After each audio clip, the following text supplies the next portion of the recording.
Students, in online teaching program of Carmel School Ambaji, I am your science teacher.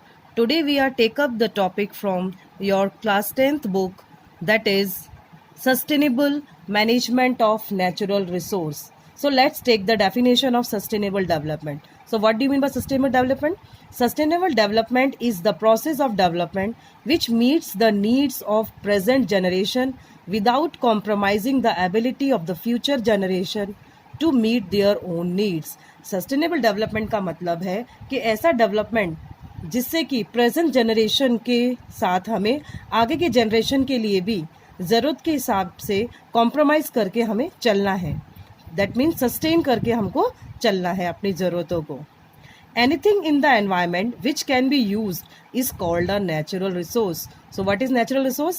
Anything in the environment which can be used, यानी कि ऐसी चीज़ जो environment के अंदर use की जाती है उसको हम नेचुरल रिसोर्स कहते हैं.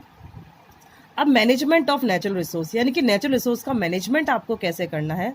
तो we start the topic. Number 1, over exploitation, यानी कि हमें ओवर एक्सप्लॉयटेशन से बचाना है.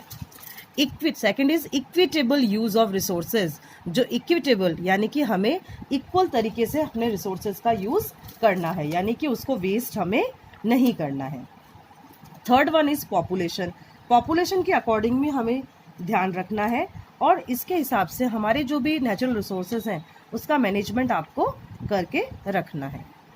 Next topic is the 5 R's to save the environment, यानी कि हमारे एनवायरमेंट को कौन से 5 R's बताते हैं.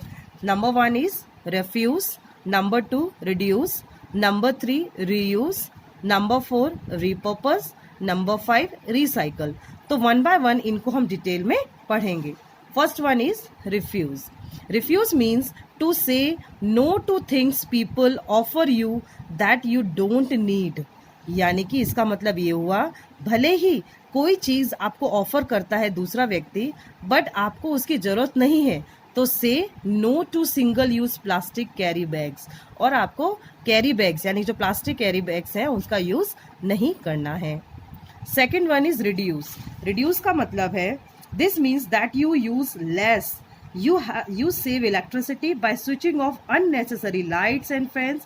You save water by repairing leaky taps and do not waste food. यानी कि इसका मतलब ये हुआ आपको चीज़ें रिड्यूस करनी है, जहाँ तक हो सके इलेक्ट्रिसिटी का यूज़ कम करना है, पानी बचाना है, and do not waste food, हमें हमारा खाना भी वेस्ट नहीं करना है. Third is refuse. रिफ्यूज का मतलब क्या है.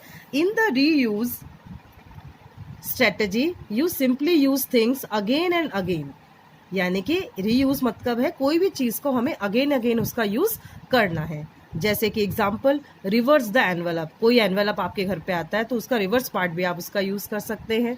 Second, maintain and repair furniture. जो फर्नीचर है उसको मेंटेन करके उसका इस्तेमाल कर सकते हैं. ऐसा नहीं कोई फर्नीचर आपका टूट गया तो आप उसको फेंक दो, आप उसको बचा सकते हैं दोबारा उसको रिपेयर करके. क्लॉथिंग यानी कि जो कपड़े आपके पुराने हो गए हैं वो आप किसी को सेल कर सकते हैं या डोनेट कर सकते हैं. फोर्थ वन इज सेल और donate goods instead of throwing them out, यानी कि जो भी आपका सामान है उसको फेंकने से अच्छा है उसको आप डोनेट कर दो जिससे कि वो दूसरे के काम आए. तो इससे हम रीयूज यानी कि अपने सामान को बचा सकते हैं, रीयूज कर सकते हैं. Fourth one is repurpose. Repurpose का मतलब होता है दोबारा से उसको रीपर्पस तरीके से उसका यूज कर सके. डेफिनेशन है this means when a product can no more be used for the original purpose, think carefully and use it for some other useful purpose, यानी कि और उसको किस प्रकार से हम यूजफुल तरीके से इसका यूज कर सकते हैं, ऐसे हमें पर्पस के तरीके से उसका यूज करना है. Fifth one is recycle. Recycle का ही मतलब है कि वापस से उसको रिसाइकल करके हम उसका यूज कर सके. This means that you collect plastic, paper, glass and metal items and recycle these materials to make required things instead of synthesizing or extracting fresh plastic, paper, glass और metal. यानी कि इसका मतलब क्या है कि वेस्ट करने से अच्छा है हम इन चीज़ का वापस से रिसाइकल करें. सपोज आप कोई प्लास्टिक आपके बॉटल के अंदर कोई सामान लेकर आते हैं, आपका जैम की बॉटल आती है उसमें आता है, तो आप उसको फेंके नहीं, उसको आप घर के अंदर कोई और दूसरी चीज़ के अंदर उसका इस्तेमाल कर सकते हैं, कोई और चीज़ उसके अंदर हम रख सकते हैं। Students, next topic is forest and wild life. Forest क्या होता है? Definition of forest is a biotic community formed of trees, shrubs and woody climbers and limited by closed canopy is called a forest. Forest मतलब एक ऐसी biotic community जिसके अंदर जो trees हैं, कौन ट्रीज, श्रब्स छोटे पेड़, और वुडी क्लाइंबर्स यानी क्लाइंबर्स मतलब जो बेल होती हैं woody, and limited by closed canopy यानी कि वो क्लोज्ड कैनोपी के अंदर ढकी हुई होती हैं, उसको हम फॉरेस्ट कहते हैं। Forest are biodiversity hotspot. Forest एक बायोडाइवर्सिटी हॉटस्पॉट है। हॉटस्पॉट का मतलब क्या होता है? यहाँ पर बहुत सारी डाइवर्सिटी पाई जाती है, यानी कि एनिमल्स पाए जाते हैं, बहुत सारे प्लांट्स पाए जाते हैं। Next is forest cover 40% of world's map. This is nearly about 1/3 of the world's land area. Forest का जो कवर है वो 40% है और पूरे वर्ल्ड के अंदर 1/3 इसका लैंड एरिया कवर करता है। नेक्स्ट हम देखेंगे यूजेस ऑफ फॉरेस्ट, यानी कि फॉरेस्ट का यूज हम कहाँ कहाँ करते हैं। तो फर्स्ट इज फूड। फूड का यूज यानी कि खाने में फॉरेस्ट से हमें बहुत सारी चीज़ें मिलती हैं, जैसे कि खाना जिसमें बहुत सारे प्लांट्स आप देख सकते हैं, बहुत सारे प्लांट्स होते हैं जो हमारे लिए यूज़फुल हैं, खाने के लिए उनका हम इस्तेमाल करते हैं फॉरेस्ट का। Second one is fuel. Fuel मतलब जो लकड़ी हम जलाने के लिए यूज़ करते हैं उसको हम फ्यूल कहते हैं। तो बहुत सारी लकड़ी का इस्तेमाल हम इसके अंदर करते हैं। Third one is timber. Timber मतलब होता है जिससे कि फॉरेस्ट के अंदर जो लकड़ी हमें मिलती है उसे फर्नीचर बनाने के काम को हम टिम्बर कहते हैं। उससे आपकी बहुत सारी विंडोज़ तैयार की जाती हैं, बिल्डिंग हाउस बनाने की लकड़ियां हम ले सकते हैं, ब्रिजेस बनाने के लिए ले सकते हैं, दरवाजे बनाने के लिए, खिड़की बनाने के लिए, रेलवे के स्लीपर्स बनाने के लिए, शिप्स बनाने के लिए, स्पोर्ट्स का सामान बनाने के लिए, और एग्रीकल्चर का जो सामान है वो भी हम टिम्बर यानी कि इस लकड़ी से हम यूज़ कर सकते हैं। Next is paper. The pulp of bamboo tree is use to paper prepare different kinds of paper, यानी कि जो पेपर भी हमें बैम्बू ट्री से जो प्राप्त होता है, बांस की लकड़ी से, उसका इस्तेमाल हम न्यूज़पेपर बनाने के लिए, सैनिटरी पेपर बनाने के लिए, पैकेज पेपर बनाने के लिए भी, और स्टेशनरी पेपर बनाने के लिए भी इसका हम यूज़ करते हैं। Fifth one is useful product. Useful product मतलब प्लांट से हमें बहुत सारे यूजफुल प्रोडक्ट मिलते हैं, जैसे कि कैम्फर जो कि लॉरेल ट्री से मिलता है हमें, एसेंशियल ऑयल यानी कि सैंडलवुड वो हमें मिलता है कॉस्मेटिक्स बनाने के लिए, सोप्स बनाने के लिए, गम्स बनाने के लिए, और बहुत सारे सोप भी हमें बनाने के लिए यहाँ से हमें मटेरियल मिलता है, जैसे कि रीठा के सोप्स आते हैं, शिकाकाई, हनी बी, वैक्स और सिल्क, ये भी हमें इन ट्रीज से मिलता है। और बहुत सारे जो मसाले हैं वो भी हमें यहाँ से मिलते हैं। Sixth one is environmental maintenance, यानी कि forest keep the environment cool bye regulating transpiration and increasing the chances of rainfall. जो फॉरेस्ट है यानी कि जंगल है वो एनवायरमेंट को ठंडा रखने के लिए भी बहुत अच्छा सोर्स है, बहुत अच्छा काम करते हैं ये। Seventh one is production of oxygen. Oxygen का प्रोडक्शन सबसे अच्छा फॉरेस्ट के अंदर होता है, और ये बाय प्रोडक्ट भी फोटोसिंथेसिस के लिए भी बाय प्रोडक्ट का काम करता है for the aerobic respiration of animal. Aerobic यानी कि ऐसे एनिमल्स जो कि ऑक्सीजन की प्रेजेंस में काम करते हैं उनको हम एरोबिक रेस्पिरेशन कहते हैं। Next one is shelter. Shelter मतलब रहने की जगह। बहुत सारे इंसेक्ट्स के लिए, रेप्टाइल्स के लिए, बर्ड्स के लिए, मैमल्स के लिए ये जो फॉरेस्ट ट्रीज हैं ये शेल्टर का काम करते हैं। Next is soil conservation. Soil conservation means forest prevents soil conservation. कैसे सॉइल को कंजर्व कर सकते हैं, बचा सकते हैं? Their roots bind soil particle, जो उनकी जड़ें होती हैं वो सॉइल पार्टिकल्स को बांध के रखती हैं। Their fallen leaves decrease the speed of water flow, जो उनकी पत्तियां जो गिर जाती हैं वो पानी के फ्लो को कम कर देती हैं। These also decrease the wind velocity, जो विंड वेलोसिटी होती है उसको भी ये डिक्रीज कर देते हैं। नेक्स्ट इज सॉइल फर्टिलिटी, यानी कि सॉइल की जो फर्टिलिटी है उसको मेंटेन करने का भी काम फॉरेस्ट्री करती है, जैसे कि decaying fallen leaves of forest trees from humus which increases the soil fertility, यानी कि जो पत्तियां गिर जाती हैं फॉरेस्ट के अंदर, वो एक ह्यूमस लेयर, जो उपजाऊ लेयर होती है सॉइल के अंदर, वो बनाने का काम करती हैं।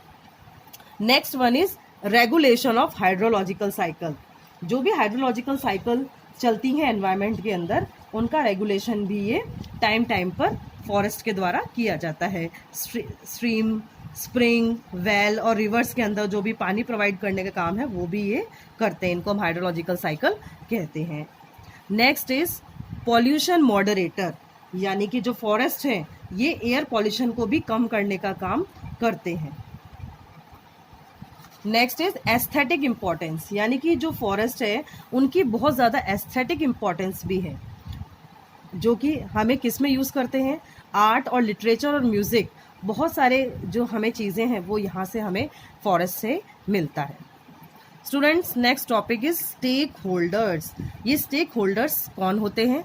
These are categorise into 4 categories. ऐसे लोग जो जंगल के अंदर रहते हैं, नॉर्मली उनको हम स्टेक होल्डर्स कहते हैं। इनको हमने 4 कैटेगरीज के अंदर डिवाइड किया है।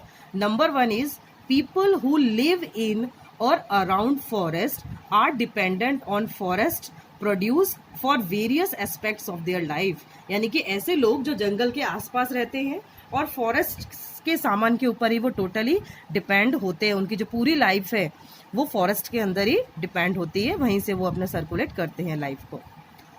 Next is second, the people are the forest department of the government which owns the land and control the resources from forest, यानी कि जो फॉरेस्ट डिपार्टमेंट है, जो गवर्नमेंट उसको कंट्रोल करती है उनके एरिया को, ये सेकंड नंबर के स्टेक होल्डर्स में आते हैं।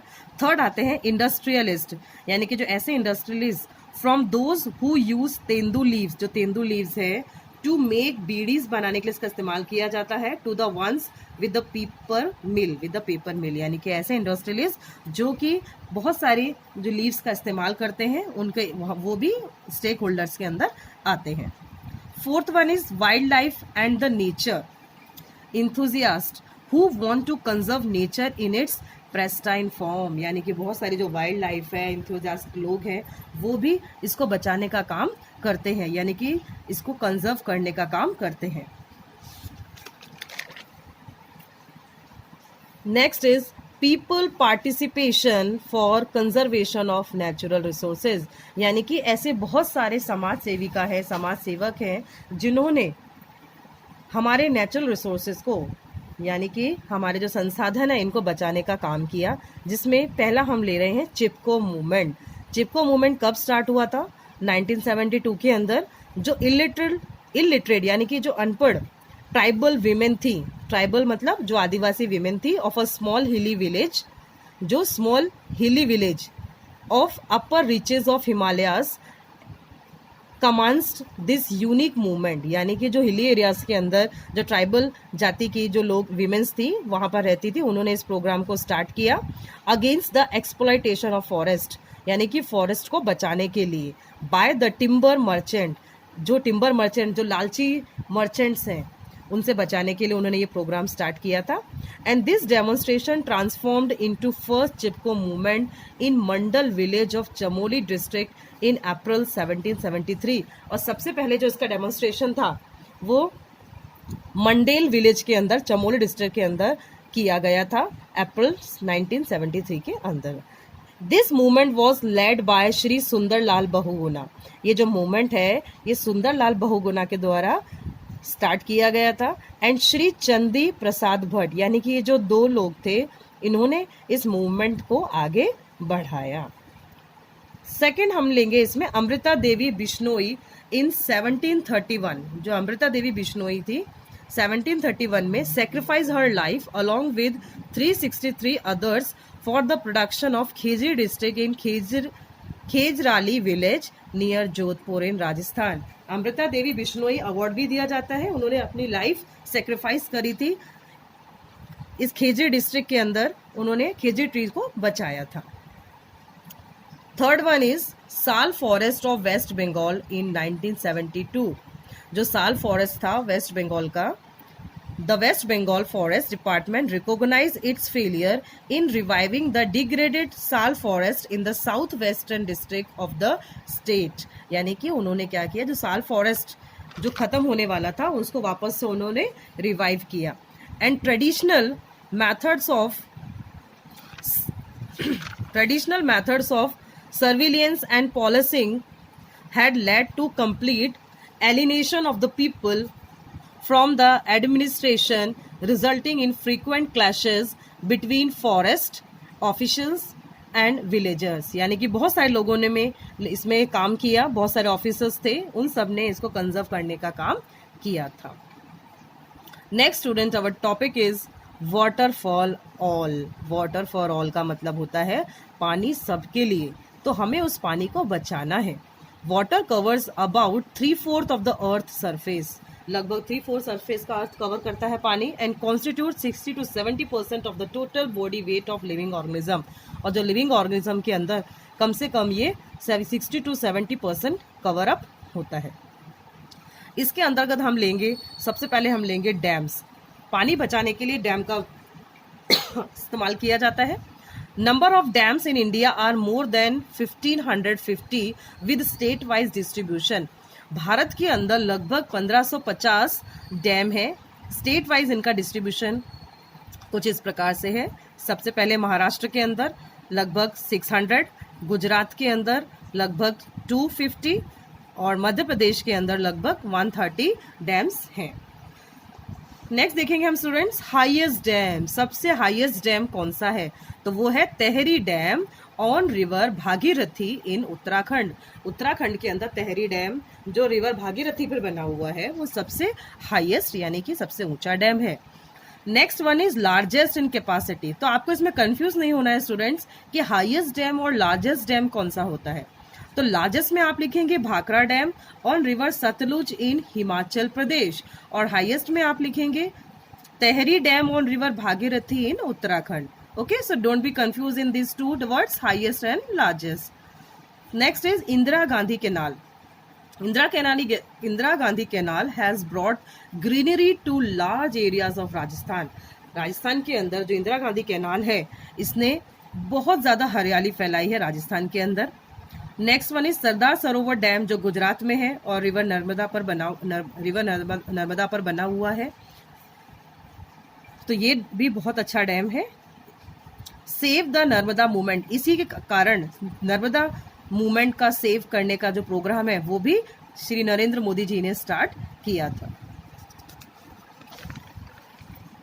Next students water harvesting. Water harvesting का मतलब होता है पानी को बचाना, हार्वेस्ट करना. हार्वेस्टिंग मतलब होता है खेती, तो ऐसे ही हमें पानी को बचाना है. कौन से पानी को बचाना है हमें, रेन वाटर हार्वेस्टिंग, यानी कि जो बारिश का पानी है उसे हमें बचाना है. जिस टेक्निक के द्वारा हम उसको बचाते हैं उसको हम रेन वाटर हार्वेस्टिंग टेक्निक कहते हैं. पुराने जमानों में वाटर हार्वेस्टिंग की जो टेक्निक थी वो अलग अलग जगह में अलग अलग कंसेप्ट के द्वारा यूज की जाती थी. तो यहाँ पर मैंने कुछ नाम लिखे हैं कहाँ पर वाटर हार्वेस्टिंग टेक्निक को किस नाम से जाना जाता था. तो सबसे पहले हम लेंगे खादिन्स, टैंक्स एंड नादीज इन राजस्थान. राजस्थान के अंदर खादिन्स नाम बोला जाता था, टैंक बोला जाता था और नादीज बोला जाता था. महाराष्ट्र के अंदर bandharas and tal. Bundhis in MP and UP, that means Madhya Pradesh and Uttar Pradesh. Ahar and pynes in Bihar. Kuls in Himachal Pradesh. Ponds in the Kandi belt of Jammu and Kashmir. Iris tank in Tamil Nadu. Surangam in Kerala and Kattas in Karnataka.